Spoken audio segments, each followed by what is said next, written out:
My name is Don Jensen. I was on the USS Pennsylvania at the time of Pearl Harbor. On that Sunday morning, it was a nice 80-degree weather and all this beautiful weather. I had gone out to the deck, took the Sunday paper, and I sat there, and in a minute a plane went by. It didn't even ring a bell.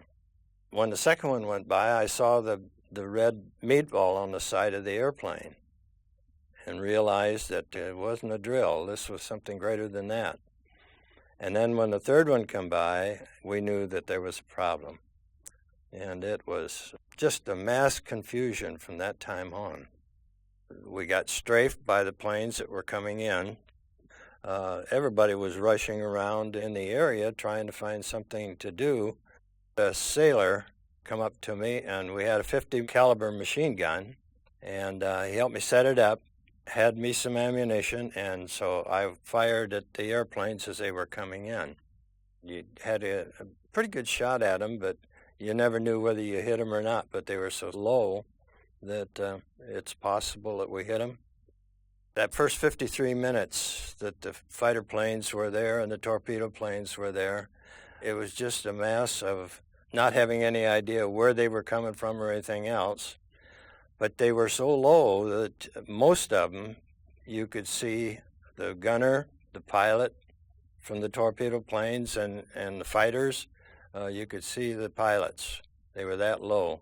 You were in such cramped quarters that you had to be careful where you fired the gun, because if you swung it too far around, you would hit one of our own ships or a building. You could see the explosions. Nothing ever got quiet, because the bombs would explode and the ammunition from the ships would explode. Ships were rolling over. You could see the water that was on fire from the oil that was on the water.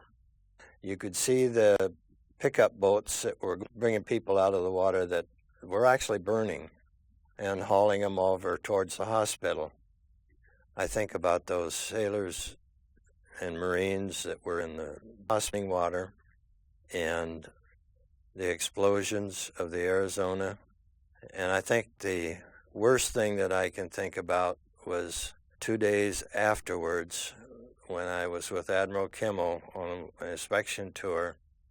We went over to the Arizona, and you could hear the rapping on the wall from people inside the hull of the ship, and we couldn't do a thing about it. Many of them are still in that ship on the bottom.